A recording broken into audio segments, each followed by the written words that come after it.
Savez-vous qu'à plusieurs endroits des épîtres, pour soutenir son enseignement, Paul a eu recours à ce que l'on considère, en raison de leur forme écrite, comme des cantiques. Oui, Paul a utilisé des cantiques dans ses épîtres. Et les cantiques étaient utilisés à cette époque afin de transmettre, communiquer plus facilement la doctrine à des chrétiens qui, pour beaucoup, étaient illettrés ou avaient peu d'accès aux écrits.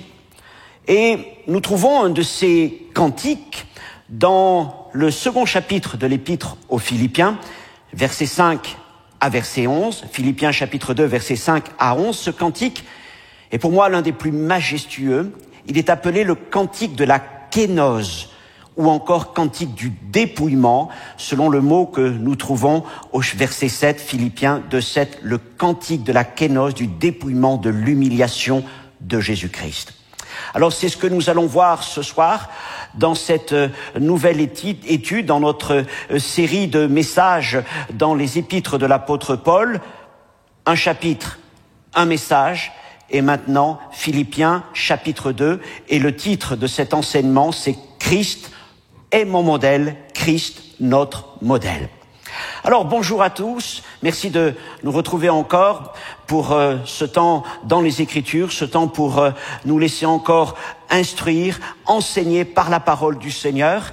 Merci pour votre fidélité à suivre ces enseignements semaine après semaine, que vous soyez de Genève, que vous soyez d'autres endroits de la Suisse, de France ou de francophonie. Merci pour tous ceux qui mettent quelques commentaires, ça réjouit toujours aussi chacun d'entre nous, notamment toute l'équipe technique que je salue parce qu'ils sont fidèles, ils font un super travail pour nous permettre de diffuser la parole du Seigneur bien au-delà des limites de notre région. Donc, vous le savez, tout au long de cette année, nous sommes dans les épîtres de Paul, depuis l'épître aux Éphésiens jusqu'à 2 Thessaloniciens. Nous en sommes maintenant dans l'épître aux Philippiens. Vous pourrez retrouver les notes en PDF de cet enseignement d'ici quelques jours dans le descriptif de cette vidéo. Donc vous allez chercher un petit peu, vous verrez cela. Vous trouverez aussi un lien qui vous amène sur le podcast que vous pourrez télécharger si vous préférez écouter en audio. C'est notre désir de pouvoir vous donner le plus d'accès possible à ces études pour pouvoir encore vous enrichir. Avant d'aller plus loin dans ce moment, je voudrais que nous puissions nous placer devant le Seigneur juste un instant. Notre Dieu, notre Père, ce soir nous ouvrons encore ta parole dans un passage extraordinaire, magnifique, qui nous révèle le cœur de Jésus-Christ.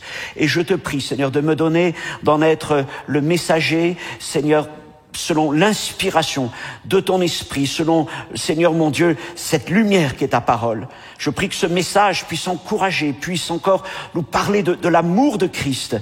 Seigneur, donne-moi de dire ta parole sans en ajouter, sans en retrancher, sans la déformer, afin qu'elle soit une pleine bénédiction pour chacun d'entre nous. Merci pour tous ceux qui nous écoutent, qu'ils soient auprès comme au loin. Merci pour toute l'équipe qui est là, qui m'entoure. Seigneur, qu'à ton nom seul soit toute la gloire.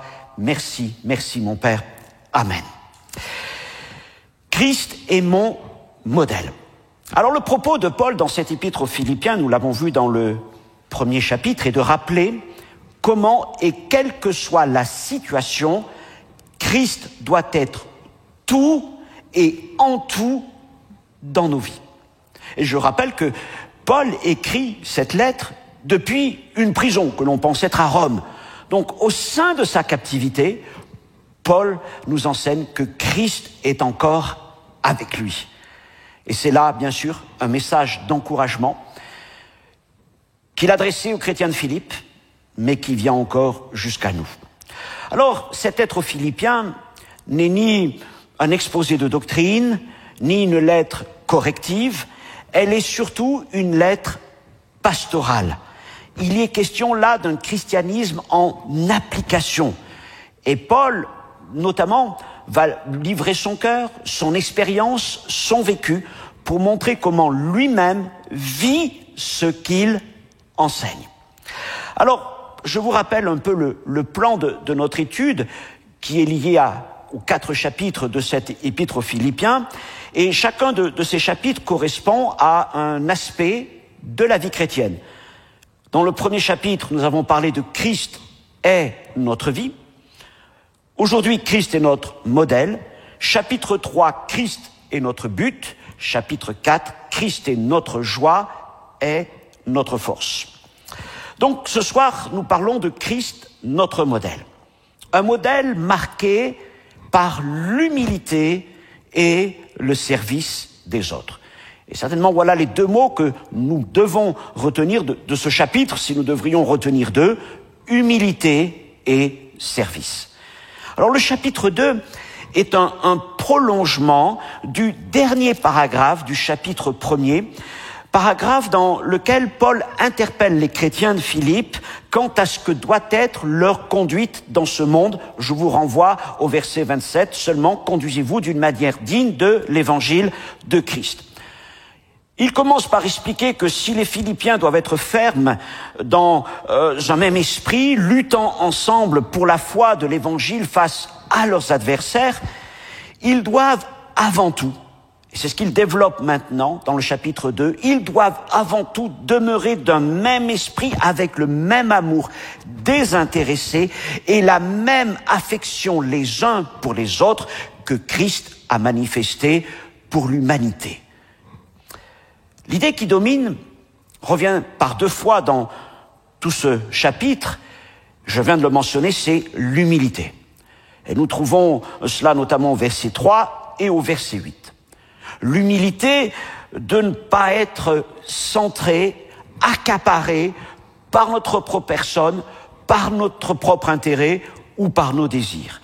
L'humilité aussi de regarder notre prochain, à commencer par nos frères et sœurs, comme étant au-dessus de nous, comme Christ l'a fait, nous allons le voir.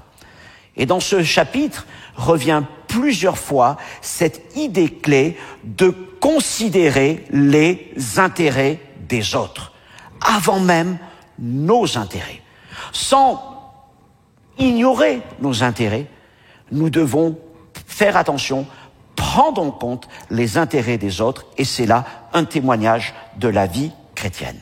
Alors l'humilité est le sentiment qui a caractérisé Jésus-Christ dans tout son parcours, du ciel jusqu'à la terre et jusqu'à la croix et la tombe. Elle est le sentiment qui était en Christ et que nous devons absolument développer si nous prétendons que Christ est notre modèle. Et l'idée d'humilité se retrouve dans les 4 parties de ce chapitre, ce qui va constituer les 4 points de cet enseignement de ce soir. Tout d'abord, l'humilité dans nos interactions, dans nos relations entre frères et sœurs dans l'assemblée. Ensuite, l'humilité parfaite de Jésus-Christ. Troisièmement, l'humilité du croyant. Et quatrièmement, à titre d'exemple, l'humilité de 3 serviteurs de Dieu. Premièrement, donc, l'humilité dans nos interactions, dans nos échanges, nos relations dans l'assemblée entre frères et sœurs. Et nous lisons les 4 premiers versets du chapitre 2 de l'Épître aux Philippiens, Philippiens 2, versets 1 à 4.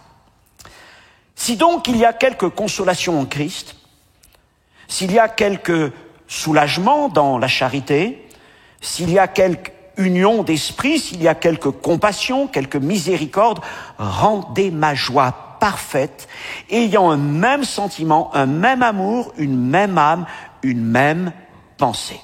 Ne faites rien par esprit de parti ou par vaine gloire, mais que l'humilité vous fasse regarder les autres comme étant au-dessus de vous-même. Et que chacun de vous, au lieu de considérer ses propres intérêts, considère aussi ceux des autres. Donc, après avoir encouragé à la fin du chapitre 1er les Philippiens à rester forts et unis face aux adversaires, il les exhorte maintenant à se prévenir de tout conflit interne au sein de l'assemblée, de l'Église, du corps de Christ. Et il commence par poser 4 questions qui peuvent se comprendre ainsi. Premièrement, y a-t-il un encouragement en Christ? Y a-t-il une consolation dans l'amour? Y a-t-il une communion dans l'esprit? Y a-t-il de l'affection ou de la compassion au sein de l'Assemblée? Et afin de réunir, de lier ces 4 questions entre elles, il utilise plusieurs fois la particule « si ». En grammaire, il s'agit d'une particule conditionnelle, fonctionnement d'une manière particulière. Elle est synonyme, en grec en tout cas, de puisque ou de comme.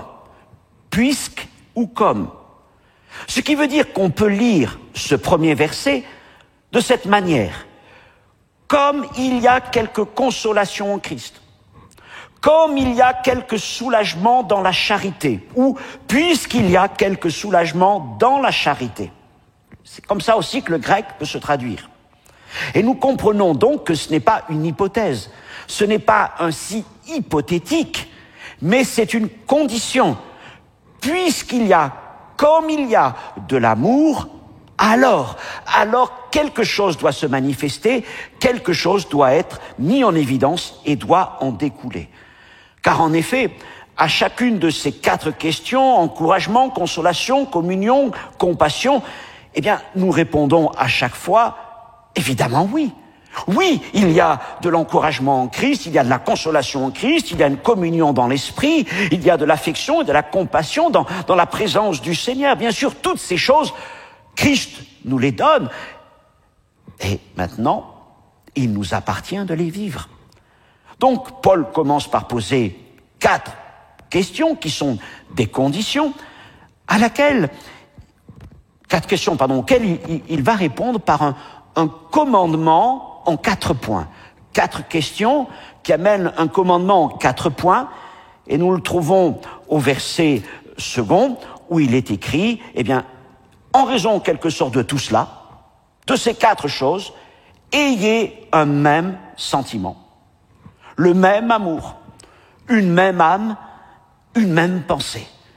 Puisque vous croyez et vous êtes convaincus qu'il y a de la consolation, de l'encouragement, de l'amour, du soulagement, etc., alors pratiquez ces choses, vivez ces choses au milieu de l'assemblée. Et ces 4 choses, sentiment, même amour, même âme, même pensée, ne sont que 4 façons différentes de dire la même idée, être unis en Jésus-Christ. Et en français, cette idée est renforcée par l'utilisation 4 fois de même. Un même sentiment, un même amour, une même âme, une même pensée. Et cette idée d'unité d'esprit et de cœur traverse toute l'épître aux Philippiens. Et elle souligne à quel point il est important en tant qu'Église locale, en tant que frères et sœurs, membres du corps de Christ, d'être unis, d'être d'un même esprit. Nous ne pouvons pas prétendre être unis face à l'adversaire si d'abord nous ne sommes pas unis dans cet amour, dans cette consolation, dans cet encouragement entre nous. Pour arriver à cela, Paul nous parle ensuite au verset 3e de 4 attitudes qui vont permettre de réaliser cette unité. 4 attitudes qui nous aideront à créer et à conserver l'unité que nous devons rechercher. 2 sont à faire, positives, et 2 sont des choses à ne pas faire. Premièrement, il nous dit de ne rien faire par esprit de parti, c'est-à-dire par égoïsme, ou par vaine gloire, vantardise. Donc refusons l'égoïsme, refusons la vantardise, refusons d'être centrés sur soi ou de nous mettre en avant. Mais, première chose à faire, considérer les uns les autres comme plus importants que soi-même. Deuxième chose à ne pas faire, ne pas se contenter de veiller à ses intérêts personnels, verset 4. Chose à faire, considérer les intérêts des autres comme étant même plus importants que les nôtres. Voilà une démonstration de l'amour chrétien. de l'humilité chrétienne. Ces attitudes sont vitales pour maintenir notre unité et accomplir la mission que Christ nous a confiée. Mais à vrai dire, elles ne sont pas faciles à pratiquer. Car chacune de ces attitudes va à l'encontre de la chair humaine. Et notamment, l'égoïsme est l'un des problèmes les plus difficiles auxquels nous sommes confrontés en tant qu'êtres humains. Mais par la puissance du Saint-Esprit, Dieu nous donne la capacité de briser la puissance de l'égoïsme et de faire passer les autres avant nous-mêmes. Et Paul est conscient de ce qu'il demande, de l'étendue de ce commandement. Alors, pour nous donner un exemple, l'exemple suprême, et pour nous amener à méditer ces choses encore plus profondément, c'est là qu'il va utiliser ce cantique dont je vous ai parlé en début de cet enseignement. Et dans ce cantique, il nous présente Jésus-Christ comme le modèle parfait de l'humilité. Ce cantique est donc appelé le cantique du dépouillement, ou encore en grec, de la kénose. Pour vous dire, c'est un des passages qui m'inspire le plus. C'est vraiment un des passages qui me touche le plus à chaque fois que je le lis. Je trouve que c'est vraiment un des passages les plus majestueux des Écritures du Nouveau Testament, qui nous présente Christ comme notre modèle d'humilité. Alors prenons le temps de lire ce cantique. Philippiens chapitre 2, verset 5 jusqu'au verset 11. « Ayez en vous les sentiments qui étaient en Jésus-Christ, lequel, existant en forme de Dieu, n'a point regardé comme une proie arrachée d'être égal avec Dieu. Mais il s'est dépouillé lui-même, en prenant une forme de serviteur, en se rendant semblable aux hommes et ayant paru comme un simple homme. Et il s'est humilié lui-même en se rendant obéissant jusqu'à la mort de la croix même.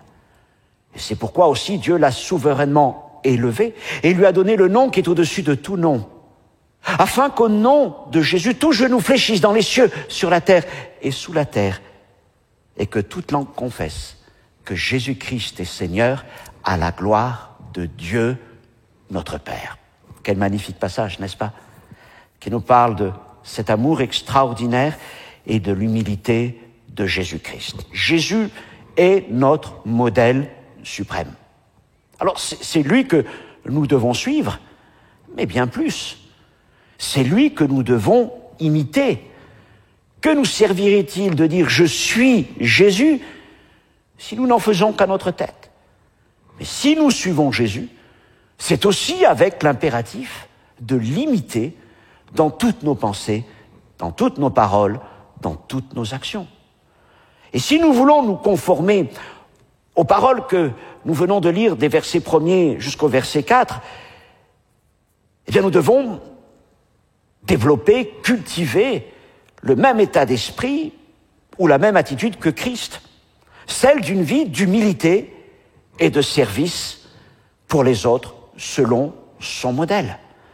Christ ne peut vivre en nous et à travers nous que par la manifestation d'un cœur humble, d'un cœur de serviteur. Alors, en regardant ce passage, nous nous arrêtons d'abord sur le verset 5 qui nous parle des sentiments de Jésus-Christ. Et ce verset 5, « Ayez en vous les sentiments qui étaient en Christ », prépare le terrain pour les versets 6 à 11, il en donne le ton. Il nous dit de faire ce que Jésus a fait, de penser ce qu'il pensait, mais aussi d'avoir la même attitude que lui à l'égard du service. Et ça, c'est intéressant. Le grec met cette dimension-là. Vous savez, il ne s'agit pas simplement d'avoir des bons sentiments, parce que des bons sentiments peuvent rester des sentiments. Mais dans le grec, l'idée, c'est que ces sentiments doivent amener à des attitudes visibles en vue d'actions qui pourront bénir les autres. Voilà pour le verset 5. Tandis que les versets 6 à 11 décrivent non seulement cette attitude, mais aussi la manière dont Jésus l'a mise en œuvre dans sa vie. Car encore une fois, les sentiments, même les meilleurs, restent abstraits et intangibles tant qu'ils ne sont pas exprimés physiquement, tant qu'ils ne se traduisent pas par des actions. Les apôtres, plusieurs fois, nous disent « Mais que sert-il de dire à quelqu'un « Va te chauffer » si tu ne fais rien pour l'aider, pour le bénir ou d'autres choses comme ça ?» Alors, on peut avoir des sentiments de compassion, de générosité, de miséricorde, mais si ça reste que des sentiments et qu'il n'y a rien qui en découle, à quoi cela sert-il? Et nos œuvres, nos actions, doivent être une mise en évidence de ces sentiments qui nous animent. Ce que nous sommes doit se concrétiser par ce que nous faisons. Ce que nous faisons est une démonstration de ce que nous sommes. Je vous renvoie notamment à l'épître de Jacques. Parlons maintenant de l'humilité de Christ, c'est le thème central de ce cantique à partir des versets 6 jusqu'au verset 11. Et dans ce cantique, il y a 5 choses que nous devons comprendre et appliquer dans nos vies si nous voulons devenir des serviteurs selon le modèle de Jésus-Christ. La première chose, renoncer à nos droits pour les autres. Dans ce passage, il y a une très profonde, très haute théologie qui est exprimée d'une manière simple afin que nous puissions la garder dans nos cœurs. Mais ce qui nous est présenté là est d'une très grande valeur. Que nous dit l'apôtre Paul? Que nous dit ce cantique? Que Christ a toujours été, il est et sera toujours Dieu. Le Fils existait en forme de Dieu. De toute éternité, il était en forme de Dieu. Qu'est-ce que ça veut dire? Ça veut dire qu'il était de la même nature que Dieu, le Père, il était Dieu. Tout ce que l'on peut dire du Père, que ce soit dans l'Ancien ou dans le Nouveau Testament, s'applique entièrement au Fils. Il est de la même forme, de la même nature que le Père. Et puis, Paul rajoute un deuxième élément. Il est de la même nature, de la même forme. Il était aussi égal avec Dieu. Il parle de son égalité avec Dieu. C'est-à-dire qu'il était au même rang que Dieu le Père. Le Fils ne lui était certainement pas inférieur, ni même subordonné. Il était au même rang que le Père, de la même nature que le Père, et les anges adoraient le Fils comme ils adoraient le Père.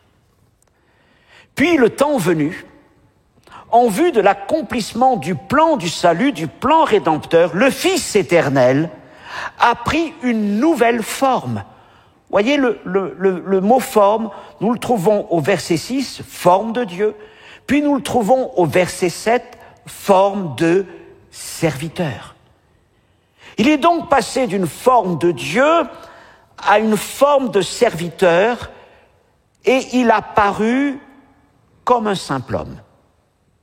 C'est ce qu'on appelle l'incarnation du Fils. Et à partir de ce moment-là, le Fils est connu sous le nom de Jésus. Alors, cette incarnation du Fils en Jésus, il est Jésus, ne veut pas dire que le Fils ne serait plus Dieu. Car le Fils incarné demeure Dieu.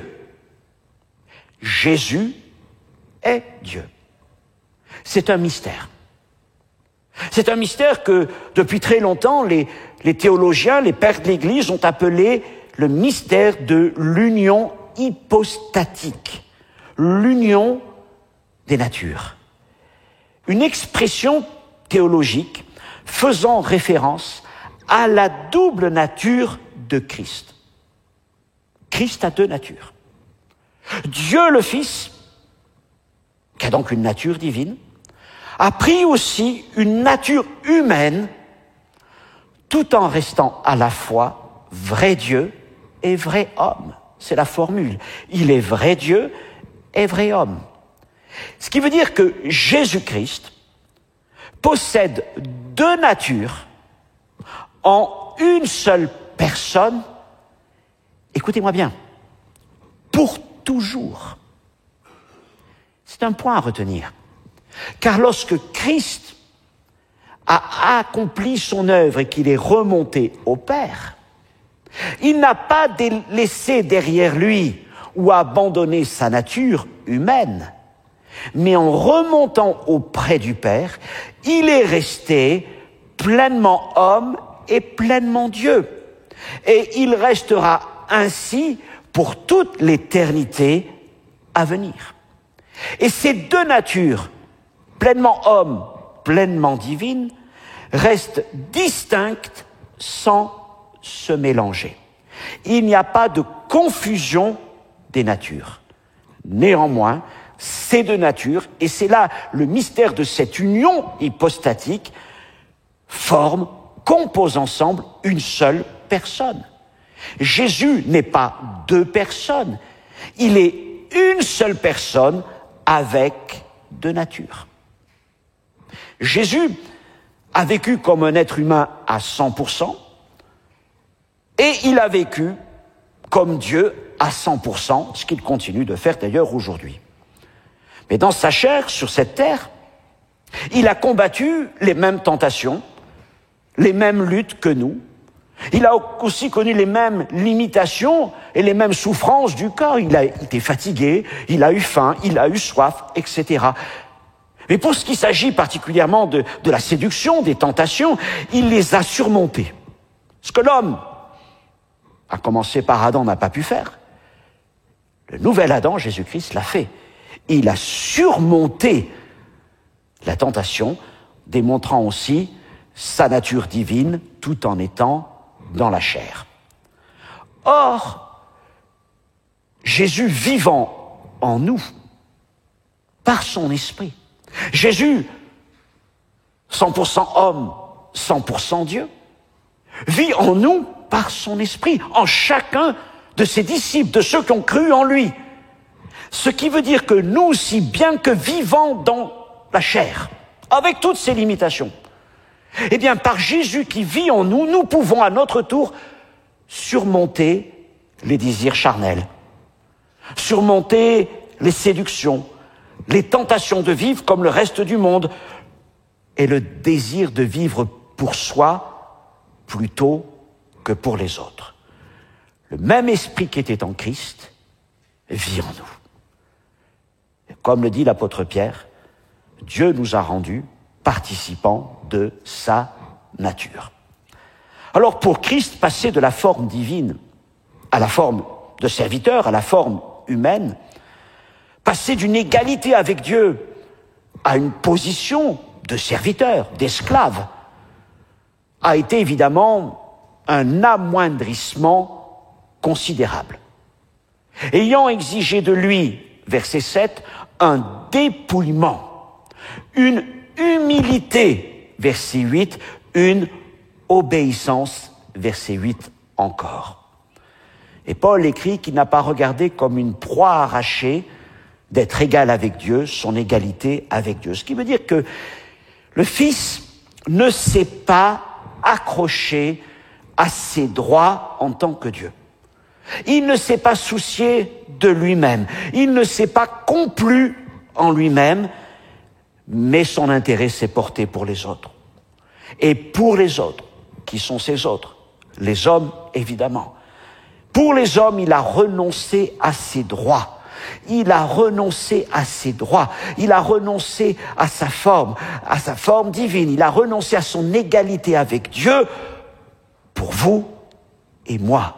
Il a renoncé à ses privilèges pour venir en tant qu'homme sur cette terre et souffrir la mort que nous méritions afin de nous donner le pardon et la réconciliation avec le Père. Alors bien que le Fils ait eu accès à tous les privilèges et à tous les pouvoirs auxquels sa divinité lui donnait droit, et croyez-le, dans le ciel, je l'ai dit, le Fils était adoré au même niveau que le Père. Quand on parle des pouvoirs et de la puissance du Fils, n'oublions pas que c'est par la parole du Fils que toutes choses ont été créées. L'apôtre Paul le rappelle dans les Colossiens, nous y viendrons bientôt. Et tous ces droits, tous ces privilèges, tous ces honneurs, il aurait pu les exploiter pour lui-même, voire pour dominer la création. Mais voyez-vous, et ça c'est un point très important, notez-le bien, Jésus a considéré sa divinité comme une occasion de service et d'obéissance. Il a considéré ses privilèges, il a considéré sa puissance comme une occasion de service et d'obéissance. Au lieu d'utiliser tout ce qui lui avait été donné pour son propre avantage, il en a usé pour les autres, pour ceux qui n'avaient rien, qui n'avaient plus rien, c'est-à-dire les hommes pécheurs de cette terre. Et toute l'autorité et la puissance dont il disposait sont devenues un canal de don plutôt qu'un canal d'obtention. Jésus n'a pas cherché à obtenir, mais Jésus a toujours voulu donner. Il n'est pas venu pour être servi, il est venu pour servir les autres. Il n'a pas cherché à s'élever, mais il s'est dépouillé, humilié. Certains emploient même le verbe vider. Il s'est vidé dans l'obéissance au Père. Alors si nous voulons nous conduire d'une manière digne de l'Évangile, Philippiens 1, 27, si nous voulons avoir les mêmes sentiments que Jésus-Christ, notre modèle, chapitre 2, verset 5, bien nous devons aussi passer par le renoncement à nos droits, à nos privilèges, par obéissance à Dieu et par amour pour les autres. Vous savez, c'est vrai qu'aujourd'hui, dans beaucoup d'enseignements, dans cette théologie chrétienne du XXIe siècle, on parle beaucoup de notre position de fils, de fille de Dieu, d'héritier du royaume de Dieu. Et ce qui m'inquiète, c'est que parfois, on a l'impression que beaucoup revendiquent ces choses comme, oui, bien sûr, c'est un privilège, c'est une grâce extraordinaire, mais voilà, je suis fils, je suis fille, etc., etc. Ne comprenons pas que ces grâces nous sont accordées, non pas pour notre bénéfice, non pas pour notre avantage, mais pour l'intérêt de notre prochain. Ne regardons pas les grâces que Dieu nous accorde comme un canal pour obtenir, mais comme un canal pour donner et offrir. Et c'est ce que Christ nous a montré. Et si nous prétendons suivre Jésus-Christ, c'est ainsi qu'il nous faut l'imiter, c'est ainsi que nous devons agir. Servir signifie renoncer à nos droits pour notre prochain. Mes amis, quel dépouillement sommes-nous prêts à consentir pour la cause de l'Évangile? Es-tu prêt à être vidé, en quelque sorte, de toi-même, de tout ce qui t'appartient, de tout ce qui est pour toi comme un sujet presque d'élévation, de joie, de gloire, d'être vidé de tout cela pour servir ton prochain. Nous sommes là au cœur de l'engagement chrétien. Premièrement, donc, renoncer à nos droits pour les autres. Deuxième enseignement de ce cantique, diminuer pour que les autres grandissent. Ça nous ramène évidemment à l'évangile de Jean et à la parole de Jean-Baptiste, diminuer pour que les autres grandissent. Alors, l'idée de dépouillement exprime le fait que, littéralement, le Fils s'est vidé de tout, je viens de le dire, de tout ce qui était important pour lui. Et il a pris la forme d'un serviteur, il était en forme de Dieu, et il est venu en forme de serviteur, le mot c'est esclave. Christ est venu parmi les hommes, non pas comme le Seigneur, ce qu'il est malgré tout, mais il est venu sous une forme de serviteur. Et en venant parmi les hommes, en dehors de certains miracles attestant sa divinité. Jean nous en parle de quelques-uns, à commencer par l'eau transformée en vin lors des noces de Cana, Jean chapitre 2. En dehors de ces miracles qu'il nous rapporte, en dehors de ce moment secret où il manifesta une part de sa gloire sur cette montagne appelée montagne de la transfiguration devant 3 de ses disciples, Pierre, Jean et Jacques, la plupart du temps, Christ a comme caché sa gloire. Il a retenu sa gloire et il a retenu ses attributs divins. Vous voyez, sur la montagne de la transfiguration, c'est comme si il avait libéré une partie de cette gloire qui retient. Alors j'ai dit une partie, parce qu'il eût été impossible aux hommes de pouvoir contempler la gloire du Fils de Dieu. Si vous voulez avoir une idée de cette gloire de Jésus-Christ, de ce qu'elle est aujourd'hui dans le ciel, je vous renvoie au premier chapitre de l'Apocalypse. Lorsque, au jour où Jean, sur cette île de Patmos, a été visité par le Seigneur, il l'a vu apparaître dans cette gloire-là. Et encore, c'était une gloire qui était retenue. Mais quand Jean le voit devant lui, à la manière de Daniel dans l'Ancien Testament, il tombe presque comme inanimé, comme mort. Car aucun homme ne pourrait voir la gloire de Dieu et vivre. Et sur cette montagne de la transfiguration, Jésus révèle une part de cette gloire. Ça a duré quelques instants, peut-être quelques heures, le temps de son entretien avec Moïse et Élie. Ce fut des moments glorieux. Rappelez-vous, Pierre disait, il est bon que nous restions sur cette montagne, dressons des tentes pour toi, pour Moïse et pour Élie. Et cet événement qui a duré ce qu'il a duré a tellement marqué la vie de l'apôtre Pierre que dans sa deuxième épître, il parle encore de cette majesté glorieuse du Fils de Dieu qu'il a vu sur la montagne. Il en a tellement été marqué que des décennies plus tard, il se rappelle de cet événement. À vrai dire, quiconque parmi nous ne pourrait contempler qu'un instant la gloire du Seigneur, je pense qu'il s'en souviendrait pour toute sa vie, car il n'y a rien de plus beau, de plus lumineux, de plus éclatant que la lumière, que la gloire de notre Seigneur. Mais la plupart du temps, lorsqu'il accomplit son ministère parmi les hommes, en Galilée, en Judée, à Jérusalem, à Capernaum, Jésus a accompli ce que le prophète Ésaïe avait écrit. Il n'avait ni éclat, ni beauté pour attirer nos regards. Jésus n'est pas paru dans sa gloire, dans cette forme de serviteur, dans cette forme divine, mais il est venu dans cette forme de serviteur, dans cette forme simple, dans cette forme très humaine. Il a retenu sa gloire. Et l'idée de dépouillement, je dis, doit donc être au cœur de l'engagement chrétien. Cette idée de dépouillement signifie perdre notre vie pour la sauver dans l'éternité. Signifie se vider de soi-même afin d'être rempli du Saint-Esprit et de son amour pour les autres. Alors évidemment, cela vient à l'encontre de notre nature humaine déchue. L'homme naturel est plus intéressé par le fait de devenir quelqu'un que par le fait de n'être rien ni personne.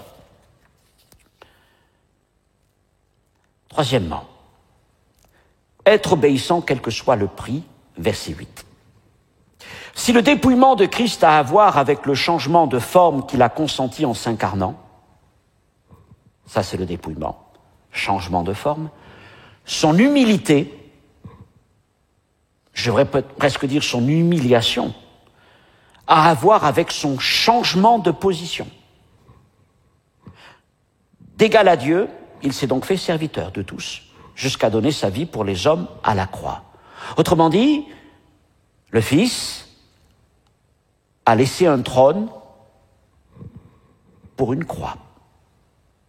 Et l'horreur de la croix permet de mieux saisir les profondeurs de l'humilité de Jésus. Cette humilité à laquelle il a consenti pour obéir à la volonté du Père. Car Jésus n'a pas été seulement obéissant à Bethléem ou en Galilée, mais il a été obéissant jusqu'à la mort. Et voyez comme Paul écrit, il rajoute, on pense que c'est un rajout, La manière dont c'est écrit, on pense que c'est un rajout à l'hymne. Même jusqu'à la mort de la croix. Car il n'y avait rien de plus terrible, de plus choquant que la mort de la croix pour les gens de cette époque. Mes amis, mes frères et sœurs, nous ne pourrons jamais abandonner autant que ce que Christ a abandonné. Nous ne pourrons jamais nous humilier autant qu'il s'est humilié lui-même. Cependant, nous devons être prêts à faire tout ce qu'il nous demande, quand il le demande ou qu'il le demande. Car la vie chrétienne procède aussi d'une obéissance. Le Fils a obéi au Père, quel que soit ce que le Père lui demandait, jusque dans le jardin de Gethsémanée, ou dans l'agonie extrême qui était la sienne. Le Fils s'est exprimé, non pas résigné, mais pleinement obéissant, non pas ma volonté, mais la tienne. Non pas ma volonté, mais la tienne. Malheureusement, trop souvent, beaucoup d'entre nous, nous vivons notre vie chrétienne comme si nous avons fixé des limites à notre obéissance. Nous définissons les paramètres de notre service, de notre engagement. Alors nous disons à Dieu, bien voilà, je suis prêt à servir, mais dans telle ou telle condition, à tel ou tel moment, de telle ou telle manière, de telle heure à telle heure, dans tel ou tel endroit, pour faire ceci ou cela. Et nous nous convainquons nous-mêmes d'ailleurs que ce que nous demandons est tout à fait légitime, que Dieu nous comprend parfaitement vu tout ce que nous avons à faire dans cette vie et que jamais nous demandera de faire quoi que ce soit en dehors de ces paramètres et de ce cadre que nous lui avons présenté. Et il nous faut le reconnaître, notre obéissance est sélective. Est sélective. Mais le véritable discipulat consistant à suivre Christ implique aussi d'obéir à notre Seigneur. Quel que soit le prix, quel que soit l'appel, quelle que soit la manière. Jésus a dit dans Luc 14, 27, « Quiconque ne porte pas sa croix et ne me suit pas ne peut être mon disciple. » Servir signifie être obéissant, quel que soit le prix. Quatrièmement, l'humilité récompensée, versets 9 à 11. Parce que Jésus a été obéissant, se dépouillant, s'humiliant, payant le prix, il a plu au Père ensuite de l'exalter. Le Père l'a ressuscité d'entre les morts. Le Père l'a élevé jusque dans le ciel, le faisant asseoir à sa droite. Et il a fait de lui le Seigneur des Seigneurs. Il lui a donné le nom qui est au-dessus de tout nom. Et un jour venu, tout genou fléchira et toute langue confessera que Jésus-Christ est Seigneur à la gloire de Dieu notre Père. Et le principe est le suivant. Dieu récompense le service humble et obéissant. Dieu récompense ses serviteurs. Matthieu 23, 11, Jésus dit, « Le plus grand d'entre vous sera votre serviteur.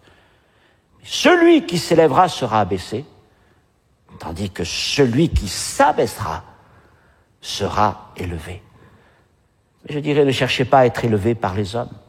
Cherchez à être élevé par Jésus-Christ. Ne cherchez pas les récompenses des hommes, car si vous cherchez une récompense parmi les hommes, le Seigneur vous le dit, vous n'aurez pas de récompense auprès du Père. Mais si vous n'avez pas de récompense parmi les hommes, soyez convaincus que Dieu vous garde une récompense éternelle auprès de lui. Gloire à Dieu. Certaines de ces récompenses que Dieu nous accorde aussi sont pour cette vie. Jésus dit, dans Jean chapitre 14, verset 26, « Si quelqu'un me sert, le Père l'honorera. » Et Dieu nous rend au centuple. Et il dit, dans cette vie avec des tribulations, mais en plénitude dans le ciel, dans les temps à venir. Cinquièmement, être serviteur, c'est davantage être que faire. Alors, il n'y a pas de vie authentique en Jésus-Christ qui ne soit en même temps, par la puissance du Saint-Esprit, transformé à sa ressemblance. Tout enseignement plaçant le moi, l'homme, au-dessus des autres, n'est pas et ne peut être le véritable christianisme. Le véritable christianisme, c'est placer mon frère, l'élever au-dessus de moi. Si Christ, en tant que Dieu, s'est humilié pour devenir un serviteur pour les autres, alors comment pouvons-nous, en tant que disciples, chercher à nous exalter, à nous élever de quelque manière que ce soit? S'il est mort pour les autres, comment pouvons-nous ne pas vivre pour les autres? Christ est notre modèle d'humilité. Troisième partie, versets 12 à 16, bien, nous allons venir un peu à une partie pratique, en tout cas, appliquer l'humilité du croyant à l'œuvre. Donc, après avoir commencé par nous exhorter à l'humilité, à placer les intérêts des autres au-dessus de nous-mêmes, ensuite, après nous avoir présenté le modèle parfait de Christ, l'humilité, maintenant, il en vient à ce que nous devons appliquer. Comment mettre à l'œuvre cette humilité, versets 12 à 16, prenons le temps de les lire. Ainsi, mes bien-aimés, comme vous avez toujours obéi, travaillez à votre salut, avec crainte et tremblement, non seulement comme en ma présence, mais bien plus encore maintenant que je suis absent, puisqu'il est en prison. Car c'est Dieu qui produit en vous le vouloir et le faire selon son bon plaisir. Alors faites toutes choses sans murmure, ni hésitation, afin que vous soyez irréprochables et purs, des enfants de Dieu irrépréhensibles au milieu d'une génération perverse et corrompue, parmi laquelle vous brillez comme des flambeaux dans le monde, portant la parole de vie. Alors, je pourrai me glorifier au jour de Christ de n'avoir pas couru en vain, ni travaillé en vain. Amen. Le cantique de l'humilité de Christ n'est pas simplement un exposé doctrinal, mais c'est aussi un modèle à imiter. Et Paul continue son raisonnement, son développement, en se tournant maintenant vers le croyant. Et vous notez que le premier mot de ce passage, celui qui fait le lien donc entre le cantique et cette nouvelle exhortation, c'est le mot « ainsi ». C'est un connecteur. Ce qui veut dire qu'il existe un lien entre les deux paragraphes. Il existe un lien entre le cantique de l'humilité de Christ et l'application concrète auprès du croyant. Les deux sont liés. Le second procède du premier. L'idée, c'est que les sentiments mènent à des actions. Ayez en vous les sentiments qui étaient en Jésus-Christ, verset 5, et maintenant, verset 12, voilà ce que vous allez devoir faire. Vous allez travailler. Donc vous allez mettre en œuvre, vous allez pratiquer. Alors, voulant que les Philippiens se conduisent d'une manière digne de l'Évangile, il a donc abordé les questions d'unité, d'harmonie, d'humilité. Il a souligné l'exemple de Christ et il poursuit maintenant son enseignement en 5 points. Je vais vite les voir. Tout d'abord, verset 12, l'obéissance. L'obéissance en toutes circonstances. Christ a été obéissant. On l'a vu, il s'est rendu obéissant même jusqu'à la mort de la croix. Il n'y avait pas d'obéissance plus exigeante que celle-là. Eh bien, nous-mêmes, nous devons être obéissants en toutes circonstances, en toute situation. Deuxièmement, la mise en œuvre du salut, toujours au verset 12. Alors c'est là que nous trouvons cette expression qui a parfois laissé à beaucoup de confusion et parfois même de fausses doctrines lorsqu'il écrit « Travaillez à votre salut avec crainte et tremblement ». Travaillez à votre salut. Alors aujourd'hui, beaucoup des versions contemporaines, pour éviter les confusions, traduisent d'une manière un peu différente. C'est la même idée par rapport au grec, mais c'est plus clair. Par exemple, la Semeur va dire, au lieu de travailler à votre salut, elle dit « faites fructifier votre salut ». La version second 21 dit « mettez en œuvre votre salut ». Et les choses sont plus claires. Il ne s'agit donc pas ici de l'obtention du salut, parce que certains s'étaient imaginé travailler à votre salut. Ah, mais ça veut dire qu'il va falloir gagner le salut, il va falloir faire des choses pour obtenir le salut. Mais c'est pas la pensée de Paul. Parce que le salut ne s'obtient pas par les œuvres, mais il s'obtient par la foi en Jésus-Christ. Et en Jésus, le salut est complet pour ceux qui croient. Il est complet pour nous. Mais il n'est pas forcément complet en nous. Il est complet pour nous, mais il n'est pas forcément complet en nous. Et c'est à cela que nous devons nous consacrer selon le modèle de l'humilité de Christ. Nous devons travailler à faire fructifier, à faire grandir ce salut que Christ nous a communiqué. Alors, il ne s'agit pas de faire pour faire. Il ne s'agit pas d'accumuler des œuvres, des heures, ceci ou cela, de montrer à Dieu ou aux frères, voire à soi-même de ce que l'on est personnellement capable. Mais il s'agit de laisser Dieu, par son esprit vivant en nous, d'agir en nous et à travers nous. Au verset 13, c'est ce que Paul dit, puisqu'il dit c'est Dieu. C'est pas l'homme, c'est pas vous, pas le pasteur, mais c'est Dieu qui produit en vous le vouloir et le faire. Alors, vous pouvez noter ceci, c'est que le verbe produire et le verbe faire, en fait, en grec, c'est le même verbe. C'est le même mot, je vous le donne, parce que vous allez très vite pouvoir en faire la traduction en français, c'est le verbe énergéo. Énergéo, c'est le mot dont nous tirons le mot énergie. Énergéo. Et c'est une forme renforcée du mot travail. Qu'est-ce que ça veut dire, ce verset 13? Ça veut dire que Dieu est énergiquement à l'œuvre au sein de chaque croyant et dans l'Église. Il est à l'œuvre énergiquement en nous pour nous transformer individuellement et collectivement selon sa volonté, selon son dessein. Dieu agit en nous à partir du moment où nous sommes nés de nouveau par la foi en Jésus-Christ. Dieu agit dans nos vies, dans le but de nous rendre conformes à la ressemblance de Jésus-Christ, être des disciples et des témoins accomplis. Alors, si le Saint-Esprit travaille en nous, par sa parole et par bien d'autres moyens, il nous appartient aussi de répondre docilement aux incitations de l'Esprit et de coopérer à son œuvre, si nous voulons que le salut se développe et produise du fruit dans nos vies, que nous grandissions de maturité en maturité. Et là, eh bien, nous en revenons à cette condition, l'obéissance. L'obéissance aux directions du Saint-Esprit, l'obéissance à la parole de Dieu. Troisième chose, donc, 1, l'obéissance, 2, la mise en œuvre du salut. C'est ainsi que nous imitons Christ. Troisièmement, refuser les murmures. Verset 14. Faites toutes choses sans murmure ni hésitation, afin que vous soyez irréprochables.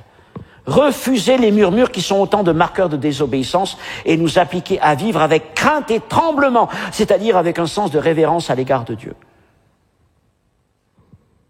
Les murmures sont des choses qui nous gagnent tellement facilement. Alors des fois on fait les choses en murmurant. On acquiesce en murmurant. On obéit en murmurant. Mais c'est bien dommage. Parce qu'on fait la chose, mais aux yeux de Dieu, elle est comme ternie par notre murmure. Et Dieu nous dit, mais écoute, ça aurait été tellement mieux que tu fasses la chose dans un esprit d'obéissance, d'humilité et d'amour. Et en faisant cela, tu aurais été irréprochable. Alors certes, tu as fait la chose parce que tu as voulu te rendre obéissant, mais c'est tellement dommage que tu le fasses en murmurant. Je vais vous dire, ce que je dis là, je le dis pour moi le premier, parce que trop souvent, il m'arrive de faire les choses en râlant un petit peu, en bon français, ou en laissant ma chair, et je le fais. Mais je me dis, Seigneur, c'est dommage, parce que je pense qu'en murmurant, ma joie n'est pas complète. Ma joie n'est pas complète. Mais si j'avais fait cette chose-là, si j'avais obéi à mon épouse comme j'aurais dû le faire, en bon mari, ou fait d'autres choses, j'aurais suivi les instructions de l'Esprit, et si j'avais fait avec joie, il y aurait eu un véritable sentiment de joie et d'accord avec le Seigneur. Et si je le fais en murmurant, voilà, c'est un peu terni. Vous êtes dans la même situation que moi, ça me rassure. En tout cas, j'essaie de travailler à la chose, de travailler à moins murmurer pour avoir le sentiment d'approbation du Saint-Esprit et de garder cette pureté. Quatrièmement, briller comme des flambeaux. Plutôt que de se sentir intimidé par les adversaires, ce qu'il évoque au chapitre 1, et de se cacher par peur, bien, maintenant, Paul dit que les Philippiens doivent briller. Ils doivent briller comme des flambeaux dans le monde à la fin du verset 15. Alors là, l'idée, c'est briller comme des luminaires. Autrement dit, briller comme des étoiles dans notre monde. Pas simplement dans le ciel, mais comme des étoiles dans le monde. C'est à ça que renvoie l'expression qu'il utilise. Et à son époque, les étoiles étaient jolies dans le ciel, mais elles étaient surtout indispensables à la navigation. Les mouvements et les formes des étoiles, les constellations des étoiles, indiquaient la direction à suivre. Les voyageurs alors les étudiaient et les observaient attentivement au cours de leur déplacement. Ils se déplaçaient d'après les étoiles. Je vous rappelle la grande histoire des mages venus d'Orient. en s'attachant à Jésus-Christ, les chrétiens de Philippe devenaient un peu comme des luminaires, des lumières, c'est ce que dit le Seigneur, vous êtes des lumières pour éclairer le chemin des autres vers Jésus-Christ et les conduire jusqu'à lui. Cinquièmement, donc 1, l'obéissance, 2, la mise en œuvre du salut, 3, refuser les murmures, 4, briller comme des flambeaux. Cinquièmement, il le dit au début du verset 16, s'attacher à la parole.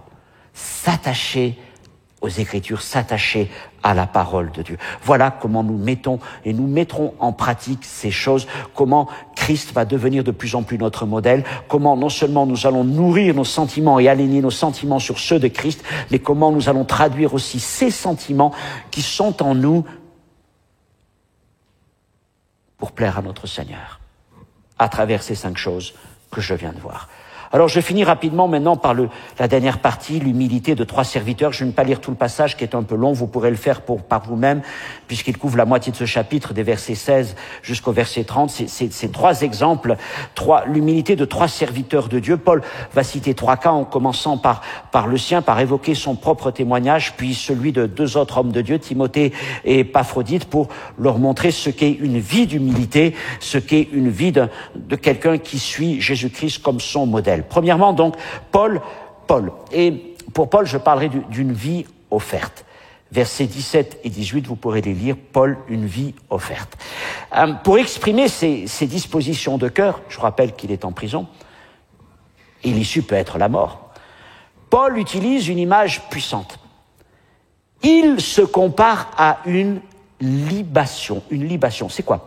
Une libation consistait en une coupe de vin qui était versée sur l'autel où un sacrifice venait d'être offert. Donc on offrait un sacrifice, un animal, et il y avait une libation, cette coupe de vin qui était répandue. Et comme l'autel était embrasé, il y avait un feu ardent, la libation, le vin, était entièrement absorbé par la chaleur et il disparaissait dans une bouffée de vapeur. Et là, en prison, Paul dit qu'il est prêt à s'offrir en libation. Il dit, je vais peut-être perdre ma vie. Il le dit au chapitre 1. La mort m'est un gain. Je vais peut-être mourir. Mais vous savez, ce n'est pas ma vie qui est importante. Parce qu'elle n'est qu'une libation versée à côté de l'offrande suprême Jésus-Christ. Ma vie n'est pas importante. Ce qui est important, c'est votre foi. Votre foi est l'offrande précieuse et principale. Et nous voyons en Paul un exemple d'humilité et d'abnégation, prêt à mettre en pratique ses propres enseignements, ses propres principes. Peut-être que demain, quand il écrivait ça, il devrait offrir sa vie pour la cause de Christ. Il ne le fera pas tout de suite, il le fera dans quelques années lorsqu'il aura achevé sa course. Mais il a toujours considéré sa vie comme cette libation qui vient là, comme pour être répandue sur le sacrifice parfait. Que notre vie soit une libation entre les mains de Dieu. Deuxièmement, Timothée, le serviteur des intéressés, versets 19 à 24. À Rome, Paul, s'il est à Rome, ce que beaucoup pensent, mais il se pourrait qu'il soit ailleurs, en tout cas il est en prison, et là, il fait le constat, il regarde les gens qui sont autour de lui, il est un peu désespéré parce que il trouve qu'il y a beaucoup de chrétiens autour de lui qui sont plus soucieux de leurs intérêts personnels que de ceux des autres, y compris ceux de Jésus-Christ et de son œuvre.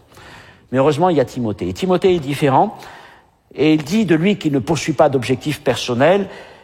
De plus, il est resté à ses côtés. Et parmi tous ceux qui restent là, et je ne sais pas s'ils sont encore très nombreux, apparemment pas trop, mais en tout cas, Timothée est le seul qui soit soucieux, autant que lui, du bien-être des chrétiens de Philippe. Non seulement parce qu'il les connaît depuis longtemps, puisqu'il était déjà là au début de l'œuvre de Paul et de Silas à Philippe. Lorsque Paul et Silas ont été mis en prison et battus, Timothée était déjà avec eux. Et il avait donc contribué à la fondation de l'Église. Mais au-delà de tout ça, avec les années, il avait gardé quand même cet amour, et surtout dans son cœur. Et ça, c'est vraiment la disposition d'un serviteur de Dieu. Il y avait une humilité et une foi éprouvée.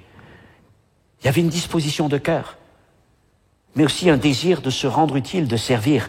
Paul dit de lui qu'il était prêt à servir, et le verbe qu'il emploie C'est au verset 22, en se consacrant au service, c'est le verbe douleo qui veut dire être esclave. C'est-à-dire que Timothée était prêt à servir avec obéissance, sans réserve, tout entier, quelle que soit la chose qui lui était demandée. Donc Timothée était un homme qui vivait par un amour désintéressé, dans une obéissance. Il était vraiment un exemple vivant de Jésus-Christ, qui ne cherchait pas son intérêt, mais qui cherchait avant tout celui des autres, et qui était prêt à obéir à toutes les instructions du Seigneur. Dernier exemple, Épaphrodite, le compagnon éprouvé, versets 25 à 30. Alors on ne sait pas grand-chose d'Épaphrodite, si ce n'est qu'il est membre de l'église de Philippe et qu'il est grec, d'origine païenne certainement. Paul l'appelle son frère, ce qui le désigne comme un vrai chrétien. D'être appelé frère par l'apôtre Paul, c'était quand même quelque chose d'important. Et puis il rajoute aussi, Épaphrodite, verset 25, c'était son compagnon d'œuvre et de combat. Autrement dit, il avait partagé les souffrances et les combats du ministère auprès de l'apôtre Paul. Et surtout, comme Paul et Timothée, Épaphrodite est un homme qui ne cherche pas son intérêt. Mais il est prêt à mener une vie sacrificielle pour le bénéfice des autres. Et il le montre en acceptant d'aller jusqu'à la rencontre de Paul, en prison, à Rome. Parce que les Philippiens, ayant appris que Paul est prisonnier, ils décident de lui envoyer un soutien financier, et puis de s'occuper de lui. Et c'est Épaphrodite qui est envoyé, et qui va aller faire le voyage. Alors, il prend bien des risques pour se rendre aux côtés de l'apôtre Paul, parce que il allait visiter un homme qui est en prison. Pourquoi est-ce que tu viens le visiter? Ça pouvait l'exposer un petit peu, mais ça, il s'en soucie pas. Lui, ce qu'il veut, c'est servir. Et puis, pendant le voyage, il tombe malade. Apparemment, une maladie assez sévère, puisqu'il va frôler la mort. À tel point qu'au bout de quelque temps, Paul va préférer le renvoyer auprès des Philippiens, parce qu'il ne veut pas le voir dépérir. Mais vraiment, Épaphrodite est un homme qui sert selon le modèle de Christ. Désintéressement, obéissance, humilité, prêt à servir les autres. Quand je pense à Épaphrodite, j'ai plein d'exemples, de visages, de frères, de sœurs, dans lesquels j'ai pu voir ce cœur de Jésus-Christ, ce désintérêt, cette vie sacrificielle, une démonstration de l'œuvre de l'Esprit, de ce cantique. Ils vivaient le cantique du dépouillement. Ils n'ont pas regardé une telle ou telle forme, ils n'ont pas regardé telle ou telle position, mais ils étaient toujours prêts à servir Dieu. Et Paul demande aux Philippiens d'honorer Épaphrodite et d'honorer de tels hommes, verset 29. Alors j'en arrive à ma conclusion de ce long enseignement, mais quel chapitre merveilleux, extraordinaire, qui est un développement de l'apôtre Paul à mener une vie digne de l'Évangile, Philippiens 27, face aux adversaires et surtout entre chrétiens.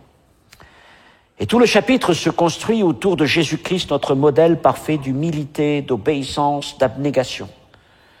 Et selon ce modèle parfait, les chrétiens de Philippe et nous-mêmes ne devons pas chercher notre propre intérêt, mais en toute humilité, eux et nous, devant considérer les autres comme plus importants que nous-mêmes. Et si les Philippiens devaient combattre dans un même esprit et lutter ensemble pour la foi de l'Évangile face à leurs adversaires, il était tout aussi important qu'ils demeurent d'un même esprit, avec le même amour désintéressé, avec la même affection les uns pour les autres. Encore une fois, que servirait-il de prétendre défendre l'Évangile, proclamer l'Évangile à l'extérieur, si à l'intérieur, nous ne le vivons pas entre nous? Ce chapitre se termine par des applications concrètes dans les personnes de Paul, de Timothée et d'Épaphrodite. Et nous amène à nous poser quelques questions. Comment considérons-nous la vie chrétienne? Cherchons-nous à être servis ou à servir? Est-ce que l'Église est un canal pour obtenir ou pour donner? Est-ce que je vais dans l'assemblée pour recevoir ou pour donner et partager? Nos sentiments et nos actions sont-ils empreints de l'esprit de Christ ou de l'esprit du monde? Alors, mes frères et sœurs, mes amis, Christ nous a livré, nous a donné l'exemple. En plus, il nous a donné le modèle parfait. et par son esprit et sa parole, par le vouloir et le faire de Dieu, il nous appartient maintenant de nous aligner dans nos sentiments, dans nos attitudes, dans nos actions, de nous aligner sur des hommes comme Épaphrodite, comme Timothée, comme Paul, qui tous ont marché selon le modèle parfait de Jésus-Christ. Voilà l'enseignement de ce chapitre 2.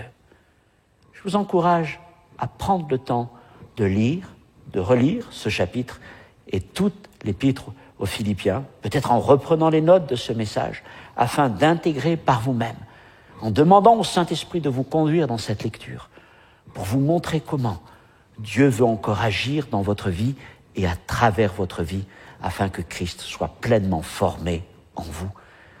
Christ est mon modèle. Christ est notre modèle. Amen. Merci de m'avoir écouté. Merci pour votre fidélité. Et nous nous retrouvons pour une prochaine étude, non pas la semaine prochaine, car nous avons un temps de jeûne et prière dans notre assemblée, mais dans 15 jours, pour parler donc du chapitre 3, qui est intitulé « Christ, notre but », d'après le verset 14. Donc, ça sera le 3e enseignement dans cette série sur les Philippiens. Que Dieu vous bénisse. À bientôt.